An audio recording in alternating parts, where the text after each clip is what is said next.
I did not want to be a doctor, neither did I want to become a lawyer. Ever since I was still a little girl back in Enugu, all that I wanted was to be on the screen. Growing up, it had been difficult. Even going to university, it was because my mom believed in the dream that I had, and we thought that if I can get to Nollywood, it was going to change the fortunes of an entire generation. The problem that had happened was that when my father passed away, all the land that once belonged to him, it was not handed over to my mother. My mother, she was abused quite a lot because she never had a son with my father, and my uncles, they came and they collected the land from us. They literally chased us away, and then they were told by the other people in the village to at least leave us at the family house. So we did not even have any way to do proper farming, and we relied on farming. My mother, she started working, doing some piece jobs, and it was a very difficult upbringing. My uncles had said that since my mother never had a son with my father, if the land will return to us, then when we get married, we would give that land to our own children that we would have given birth to with our husbands. And this meant that the family's wealth that had been passed from one generation to another, it was going to be lost to complete strangers. So we faced a lot of difficulties growing up, but still my mother, she believed in me. Growing up, I was always told that I had a natural acting skill and I wanted to be on the big screen. Even going to university, going through that difficult period, knowing that your mother, she does not have money, but you are just there to push. It was because whenever I would see other Nollywood actors, I would pretend that it was me on the screen. I wanted to be like Genevieve. I wanted to be that woman. Whenever she would go around, people would be literally kneeling down in front of him. I thought that acting, it brought you millions and millions of dollars, and I would imagine, daydream about the kind of a life that these favorite movie stars of mine were living. Then I moved to Lagos. When I moved to Lagos, I thought that my beauty, since I had the right curves in the right places and a natural beauty, I thought that my talent was going to be a ticket. Already I had something in the bag. I had a diploma in theater and arts from a real university. My mother had struggled in order for me to complete my university. I am beautiful. Even when I am acting, someone can think that it is for real because I can even cry on the camera with tears streaming down my face. I did not know that in Nollywood, talent, it really does not even matter at all. What matters is that you need money and you need connections. I spent my first 2 years, I was living in a face me, I face you room in Yaba. The heat in the room, it was just too much. Staying in that area, knowing that I was a bona fide movie star, it was something that was so terrible, but still I had a vision. I would write scripts telling myself that one day when I would have gotten rich, I would shoot a movie of my life story. But I did not know that the devil had something that was much more worse in store for me. It was so difficult. If you would leave your clothes be outside, they would even get stolen. I would spend each and every kobo that I had on transport to auditions, just trying to make it in the industry, standing in lines with many other girls. There was this other particular movie that I will never forget. I had to travel to Festac and there were other girls. It was about 30 girls that I found. We went to the director's place where his office was, and it was a house that belonged to his sister, I think. And we waited and we waited outside. There was no one that even came to tell us what was going on. Then one by one, these beautiful girls, they would go inside and then they would come out really happy. And then one guy came out and we were told that, you know what, my girls, we have already gotten the actresses that we want. You can leave your phone numbers, write your phone numbers here, and then we will contact you. And it was so painful. I had used my money to go there, and yet this man, he had selected women that he already knew. Maybe they had done some deals underneath the table, but I was so obsessed about becoming the next Genevieve. We used to meet these small-time directors. They are those men that carry your fake iPhones, and they are just fake, and they promise you that they can give you a lead role in a movie, and these movies, you know, they were just junk that they would upload on unmonetized YouTube channels. But these men, if you do not know, when you are from the village, they'll make you to think that they even have connections to Hollywood. There was one guy, he was a shark.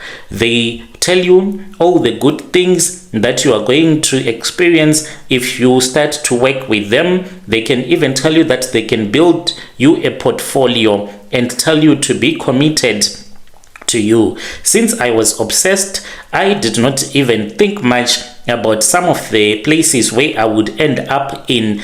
There was one time when I ended up in a crampy office where there were other guys that were just making drugs right next to where the interview was happening. That little office with only one fan, and it was so hot. And there were guys that were busy making drugs. And that guy asked me if I was loyal. He would tell me to stand up so that he can look at my curves, and he would look at the other guys. I was so scared that these men, they will end up sleeping with me by force, so much that I ended up running away. And he said that I did not have the nerves to become the next biggest superstar. Then I met a guy whom I will name Chief D. This guy, he was someone that was nice, but he was a con artist, and you would never suspect that he was a con artist. He told me that he had a big script for a major cinema project. I was so excited. I could not breathe. Each and every night I would think about it. I went to his office. I thought that it was a real office, but it was just a cheap hotel room. And when I got there, there were empty beer bottles everywhere. And this guy was a heavy weed smoker. He did not talk about the script. He told me straight. He said, look at all the girls on top. You have the body like that of Destiny. You think that you can get to where she is, right? And I said, yes. And he laughed at me, and I asked him why he was laughing at me, and he said to me, you think that you can go there by reciting Shakespeare? No, you need to find a way to get close to the people that will push you. If you want this role that I want to give to you, you have to spend a weekend with me. Brother, I had to sleep with that guy. I slept with him, not only him, I had to sleep with the producer for the show, because I thought that maybe this was how much I had to sacrifice in order for me to become a big movie star. And I did this. This was my payment to him. This was supposed to be my first real lesson, and I did not learn because the spirit of greed had taken over my heart. I was not even thinking properly about what I was getting myself involved in.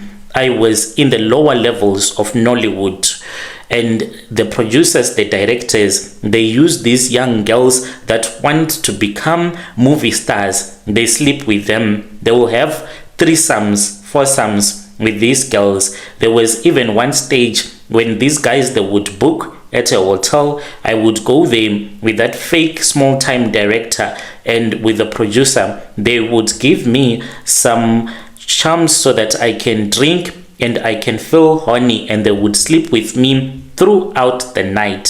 Thanks God that whenever this would happen, they did not bring their cameras. I even had a belief that if I could date a film director or a producer, someone that had connections to the film industry in Nollywood, then it will become easy for me to become a big movie star. But still, I dated a guy who impregnated me, who told me that I was supposed to abort the baby. How else was I going to become a big movie star when I was pregnant? And it made sense. I did the abortion and I caught him busy sleeping with another girl that I had started to be friends with. She also wanted to be a movie superstar, and I was heartbroken after the whole abortion thing. By year 3, because I spent 5 years in Nollywood trying to make it in Nollywood and I did not succeed. This should be a warning to other women around the world. Those that want to be famous, you need to be very careful in the music and the film industry. Nollywood is so satanic, especially if you do not have any connections. Even if you do not meet people that worship the devil, but men, they will take advantage of these young women that come from the villages, those that want to become rich within a very short period of time and to become very famous. By year number 3, I was really tired. I was exhausted. I still have not yet managed to get a proper role. All that I would do was to sell in the street, and I had to pretend as if everything was okay. I was even losing the little glow that I had. I was always exhausted. I was always depressed at all the times.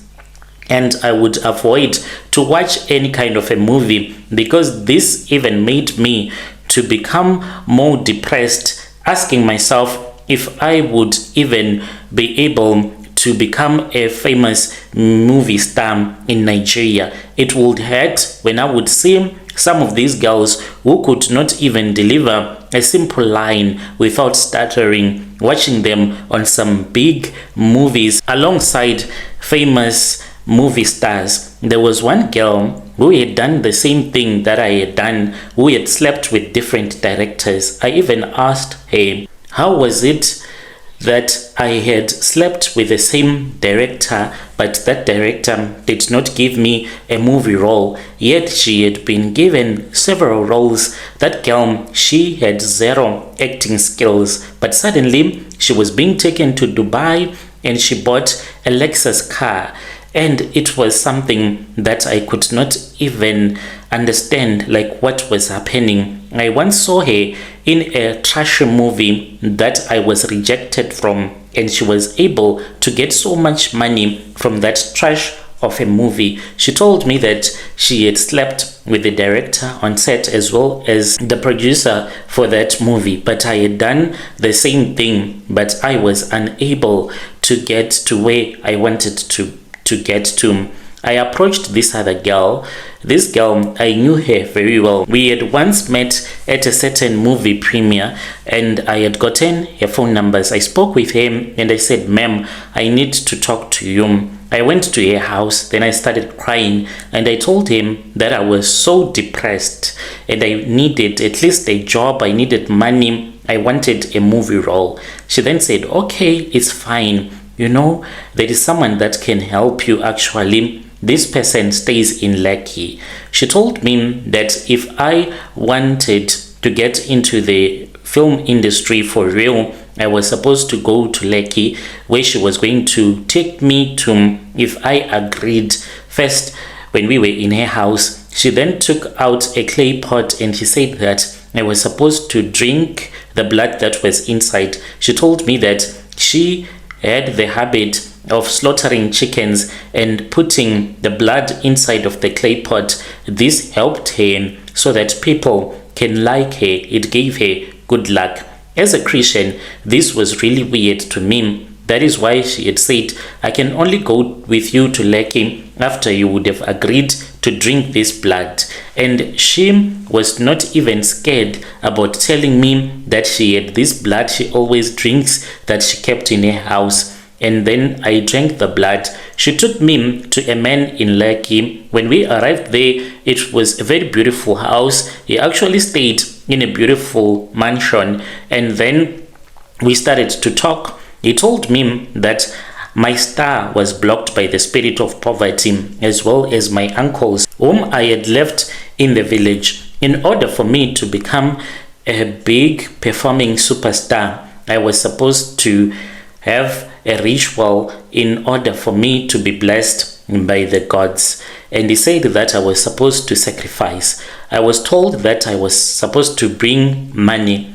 I was able to get money from the woman that I was working for. I lied to that woman that my mother back in the village, she was not okay. I needed to take her to the hospital. I lied, and I even forged. I had a friend of mine who was working as a nurse who forged some of the documents that I went with the medical report to my boss, and I borrowed more money. And after I had managed to save the money, I went with it to that ritualist in Lekki, and he assisted me, but there was nothing that really came out. This ritual did not even bring a Netflix deal or any call from a major studio. Instead, it brought a lot of dark energy into my life.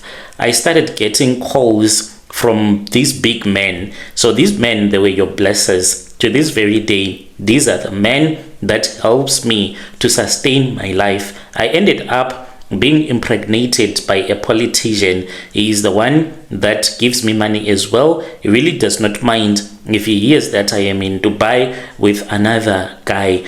So after I had gone to that ritualist in Lekki who assisted me, I started to be loved by men that have their own families, by men that have money. But in my journey doing these rituals, I have never I am yet to meet a man that will use me in money rituals. When I slept with that ritualist, it was not that he was using me for rituals. Me and him, like, there was a lot of chemistry that happened. He proposed to me proper, and then we went to a hotel. We slept together. That was the end of the story. One day I even sat down with him and I asked him how was it possible that he had given me these charms that I was using to bath with, because I wanted to become a big movie superstar. Yet I never got any call from any movie studio. But here I was, all these rich blessers chasing after me, begging me to date them. And then he said to me, just enjoy your money. It has been so many years. I have done so many rituals under the sky that you can think of to wash my private parts so that the blessers can give me more money. I once started a YouTube channel. I decided to read African folk tales and ghost stories because my mother and my grandmother used to tell me a lot of these folk tales. I spent a lot in high quality ring light and microphones, even a camera that had the best quality. Having studied film making, I knew everything. I will do everything perfectly, but I tried, and I thought that maybe my videos will go viral instantly. I waited, would refresh the page every 10 minutes, 10 views, 50 views, maybe 120 after a week or 2 weeks, and I finally gave up. And now all that I do is that on these blessings, I now stay permanently in Lagos, and I thank God for my baby daddy. The man that I am dating is an old politician with a very big family. I don't expect to benefit everything or anything when he dies, but at least he has assisted me to start a small boutique, which I use sometimes to raise some money if I want to go even on a holiday with my child. My warning to other Nigerian women is that you might be watching all these girls on a Nollywood movie on TV, and then you think that it is quite easy for you to also make it in the entertainment industry, but it is not easy. I want to tell you that it's fake, and there are a lot of sacrifices that people do. I had to go to a traditional healer to get some charms, and thanks God that those charms, they worked, because I was about to sacrifice myself. I still have my YouTube channel that I have forgotten about Sometimes I get 2 views, 1 view per month, but I am grateful for the life that I have. Dear listeners, right there was a message that was sent to me by one of our dear sister right there. Strange things indeed they do happen in this world. Let us talk with her in the comment section. She also sent a message. She was saying, I write these African folk tale stories. Are you interested, Brother Nashi, in reading them for me? I will be sending you since I felt on YouTube. You can ask your people if they would want you to read them for me. You will tell me if they want it so. That was another message that she sent to me. Let us talk with him in the comment section.